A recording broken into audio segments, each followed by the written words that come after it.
Hello, everybody. Welcome into Sports by GSMC Podcast Network. I am your host, Jeremy Lapidus. Today is Monday, October 14th.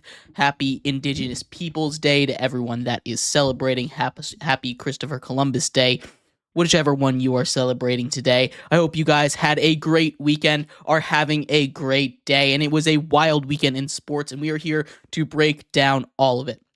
The AL and NLCS are underway. We will talk about those later on in the show. Of course, we'll get to winners and losers of both college football and the NFL. Predict Monday Night Football. There is a massive game for supremacy in the AL East tonight. We'll talk about that and touch on the WNBA finals just a little bit at the end. But before we get into any of that, remember, if you would like to be an even bigger part of the show than you already are, all you need to do is go to gsmcpodcast.net.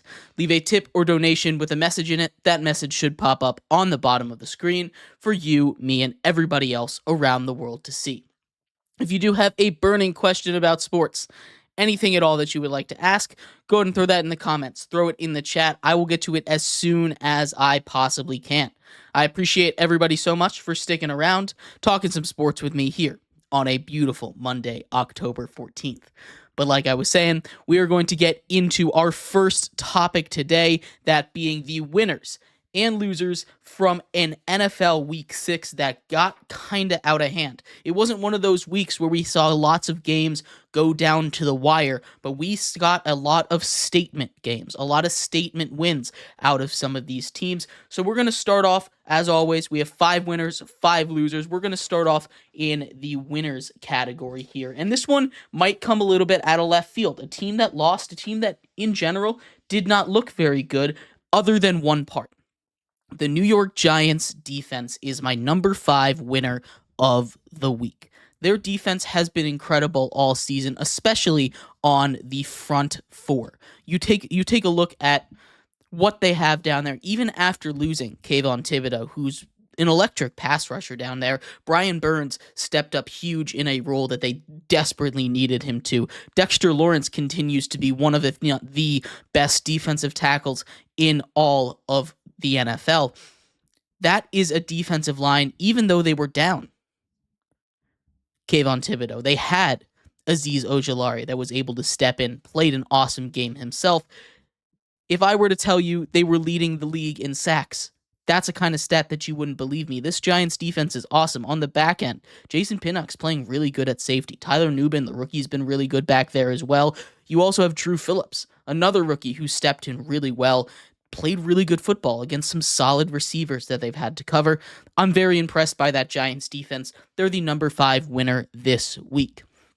Getting over to the loser side real quick, the number 5 loser of the week has the Cleveland Browns. The Cleveland Browns didn't show up with anything that we didn't expect them to, right? They came in to play the Philadelphia Eagles, and they didn't show up like world beaters. They didn't play better or worse than we expected them to, but they are stuck with Deshaun Watson. And that will perpetually put them on this loser wheel, on the loser side of things, even if they win games. They ended up losing today, but that was probably one of their closest games of the season. It's probably going to be one of their closest games of the entire season this year in the NFL.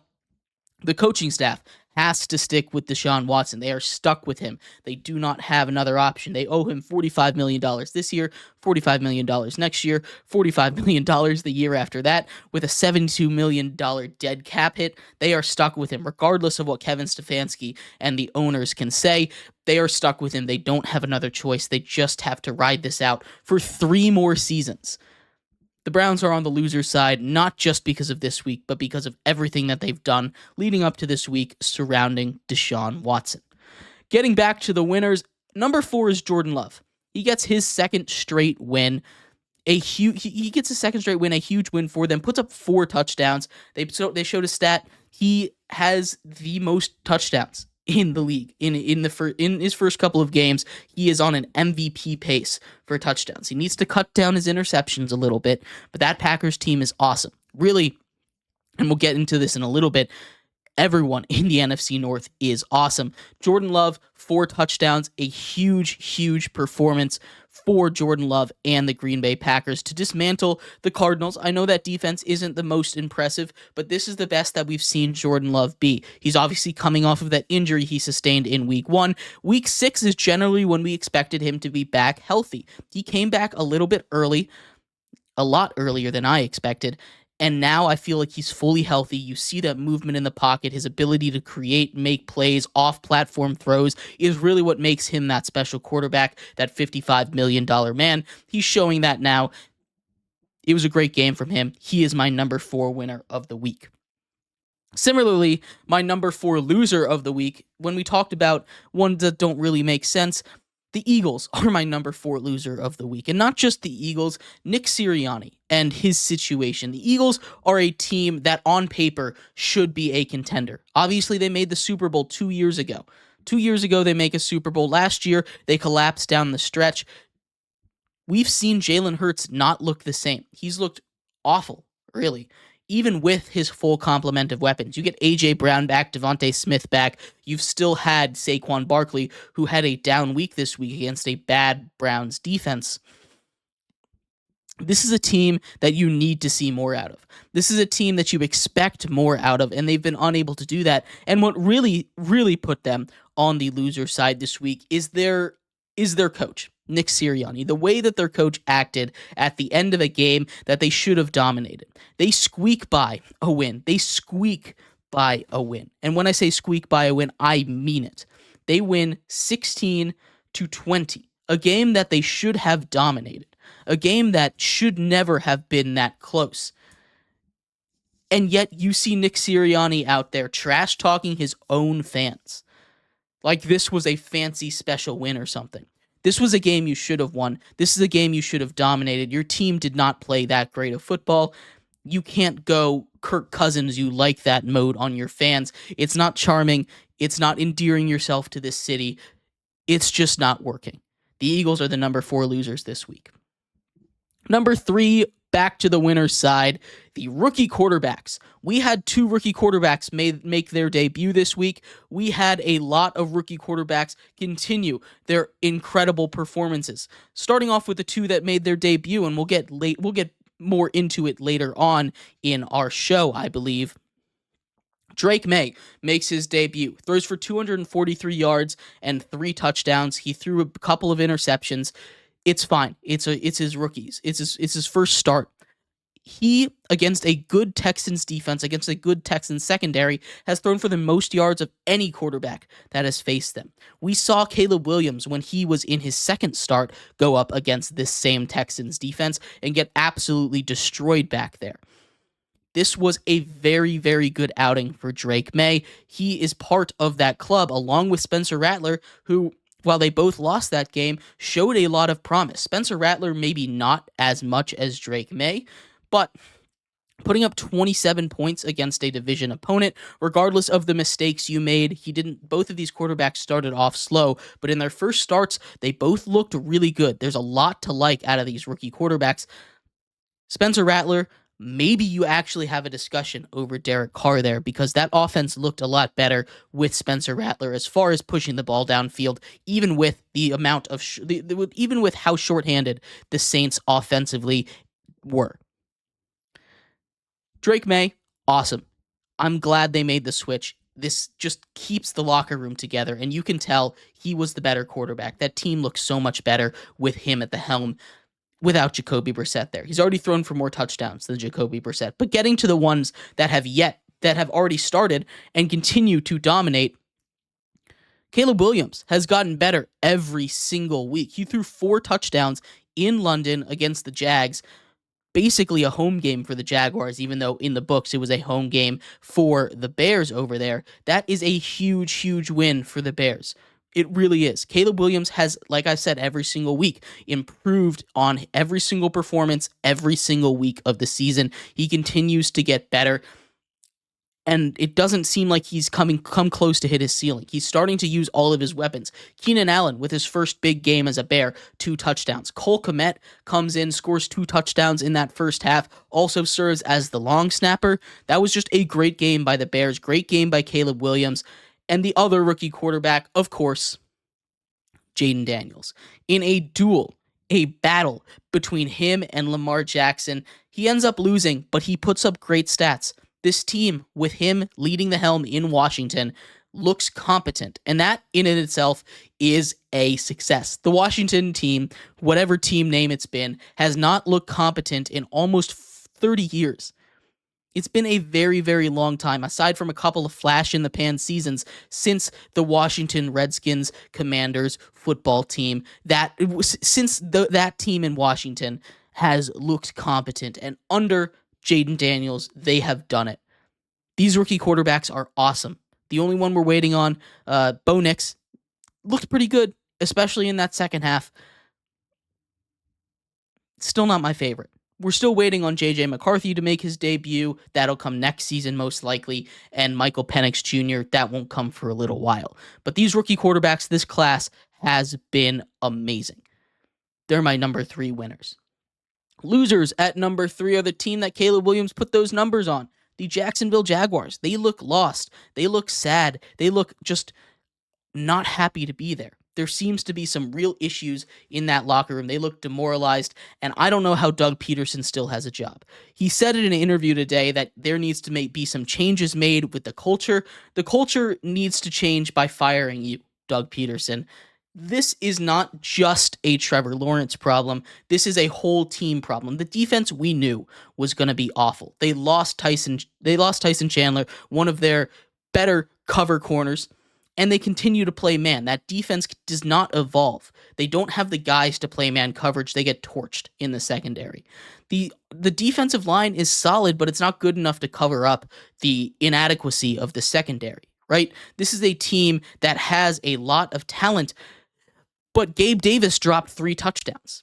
Trevor Lawrence, I don't want to take all the blame off him, missed a couple of wide open touchdowns. Brian Thomas Jr. was wide open down the sideline, was underthrown.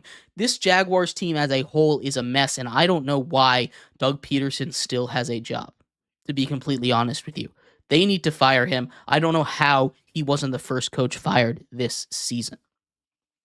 My number 2 winners, like I alluded to earlier on in this segment, the NFC North. The NFC North are my number 2 winner. The first time in the history of football that 4 teams have 4 wins over 6 weeks in the same division. That is ridiculous. The Packers are 4-2 in last place in the division. You have an undefeated Vikings team at the top, a Lions team that just dropped 47 on the Cowboys' head, 47-9. You have a Bears team that just traveled to London. Rookie quarterback continues to get better. And of course, the Packers. We already talked about what Jordan Love did. This team, this division is absolutely dominating the football. In our power rankings last week, 3 of them were in the top 5. All of them were in the top 15. The Bears were the lowest ranked, down at 13, and they will be moving up this week. Hint, hint for tomorrow. The NFC North is something special. It's not going to last forever. They're going to start tearing each other apart. The reason the Packers are in last because the Vikings beat them. No one else has played those division games yet, but they are going to start to come, and it is going to be a bloodbath. I cannot wait for when the NFC North starts to face off against each other. My number 2 losers.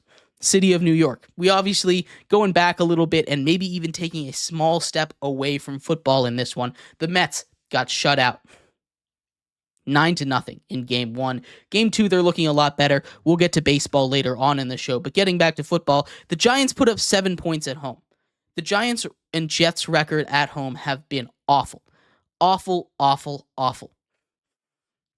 If you want to go to the true New York team, the Buffalo Bills have been really bad these last couple of weeks. Both the Jets and the Bills, and we'll get to it later on, are playing a must-win game when we talk about our Monday night preview. But the entire city of New York is filled with losers right now. The entire state of New York, New Jersey, New York, that whole area, filled with losers on the football field right now, and something needs to change quickly. My number 1 winner and my number 1 loser, they go hand in hand. I alluded to it a little bit. It's the Lions are my number 1 winner, and the Cowboys are my number 1 loser. Look, it's very simple. Detroit came into that game scathing. They came in with a fire under them that that the Cowboys were frankly not ready to deal with. We know that the Cowboys, talent-wise, have taken a step back. Their defense was already shorthanded a little bit, and then the Lions did that to them. 20 points in the second quarter. 10 points in the third quarter. They won this game in the second quarter alone. You could have just had that second quarter performance and they still would have won handily. They pulled their starters with 13 minutes to go in the game. And honestly, they could have pulled their starters with more than a whole quarter to go in this game. They were running trick plays. They wanted to get that offensive lineman touchdown so badly. The Cowboys got humiliated. They got laughed at on their owner's birthday. Jerry Jones, a very proud man. That was not the way for that to go. The Lions absolutely decimated them. They put their foot down and said no more. The Cowboys, no more. That was demoralizing. I don't know how the Cowboys, now heading into a bye week, and they needed that badly, because if they had to play a game directly after that, I cannot imagine them winning it. This bye week is going to be about healing for the Cowboys, because once you get stomped like that against a team that clearly had some emotions that you were not prepared for, that is a tough thing to come back from. It really is. Cowboys are the biggest losers, and the Lions are the biggest winners of this week. Let me know if I missed anything. I'd love to hear your thoughts. We're going to take a quick break. When we come back, we're going to do the same thing, top 5 winners, top 5 losers for college football this weekend. Another crazy weekend, a 2-3 game, the most hyped up weekend of the whole season. We'll talk about winners and losers for that coming up next here on Sports by GSMC Podcast Network.